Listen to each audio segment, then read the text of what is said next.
Today, I'm going to show you nerds how you can overcome your gym anxiety. I'm going to start right now.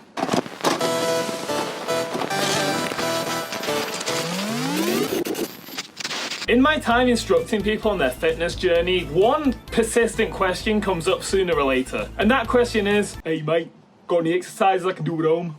Yeah, they ask for exercises that they can do at home. And yeah, I actually do have exercises you can do at home. The link will be in the description below. But there are a few reasons this question persists. The individual could be time-bound or would rather not pay the, quite frankly, extortionate gym fees. But let's face it, more likely than not, it's because they're afraid. Gym anxiety is real, and I know because I had to overcome it myself. I went from a guy who was intimidated by the free weight section, thinking it was just for the big boys, to this guy.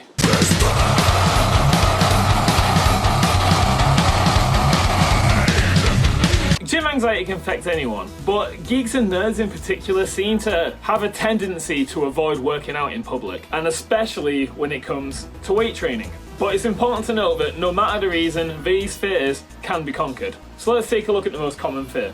To transform oneself. That's the reason most people go to the gym.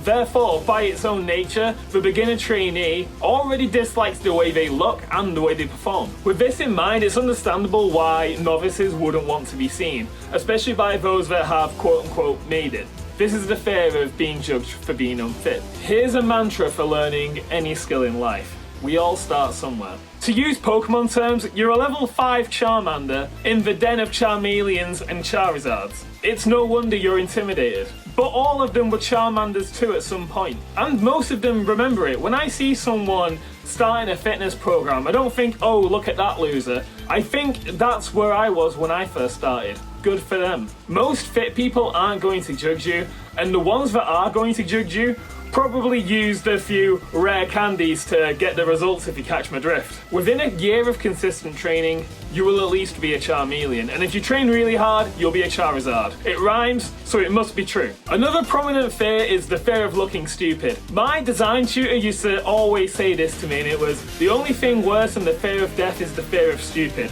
I'm sure he stole it from someone, but I don't know who. But the fear of looking stupid can be easily overcome by being prepared. This is why most people that begin with a fitness program start with running.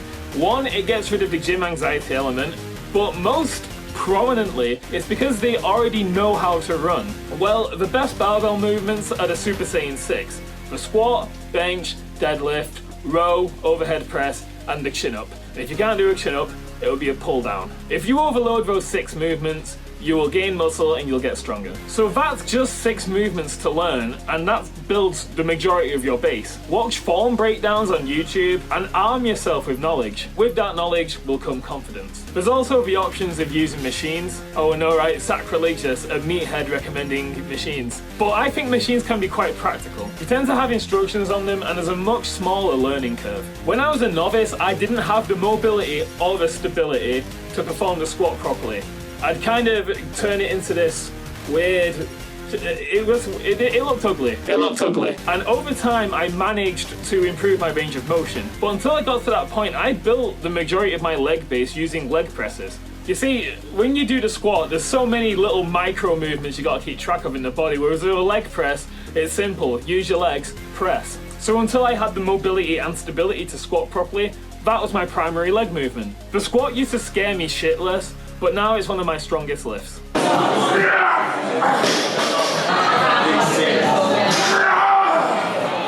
I didn't mean for that to become a love letter to squats, but you get the drift. Machines can be very useful in the context of not knowing what you're doing. There's an irony to its low placement on this list, but the next fear is the fear of getting injured. And it's also a very valid one. One follower told me this really funny story. They were scared of looking stupid or getting injured in the gym, so on the first day, they did both by breaking their finger on the bench press. I've also been injured significantly around 3 times in my training career. But don't let that deter you at all. It was largely preventable. The commonality in both of these stories is that despite looking stupid and despite being embarrassed and hurt, we both didn't give up because we felt like giving up would be worse than being embarrassed. Now, those are my favourite kind of stories where, you know, you're scared of something happening and then it's worse than you ever imagined, but it's still okay. But it doesn't have to be the same for you. With the barbell lifts, as long as you start off light and remain in control of the movement, and you practice safety techniques, the risk of injury is incredibly low. Injuries come with unnecessary overconfidence and overestimating your current ability. A competent spotter can help you, but I have to reinforce the word competent. See, one of my bench press injuries was all of my spotters at once failing to stop a bench press bar going through my lip. So if you don't have competent spotters, practice good safety techniques instead. Examples include squatting in a cage with safety bars, or learning how to perform the roll of shame on the bench press. And if that sounds like too much work, you still have the options of machines. And the risk of hurting yourself on machines, in my opinion, is even less. Just keep your form tight, brace properly, and don't overestimate yourself. Now, there are also ways to strengthen all of these tactics, such as putting your headphones in during the workout so you can focus on the music, work out at unsocial times just so you can train alone. I can tell you from experience, the gym is pretty dead at 4 o'clock in the morning.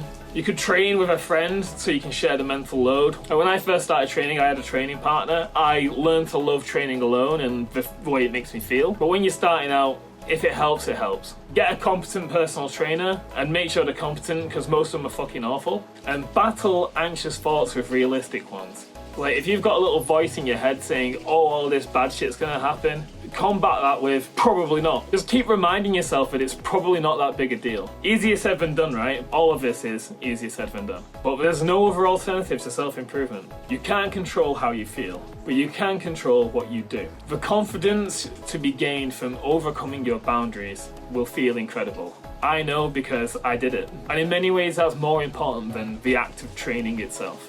Be stoic, believe in yourself, and have confidence. And if all of that's a write-off and you can't do any of that shit, there's always calisthenics. The link will be in the description below. Have a nice day, guys, and always remember, be more shonen.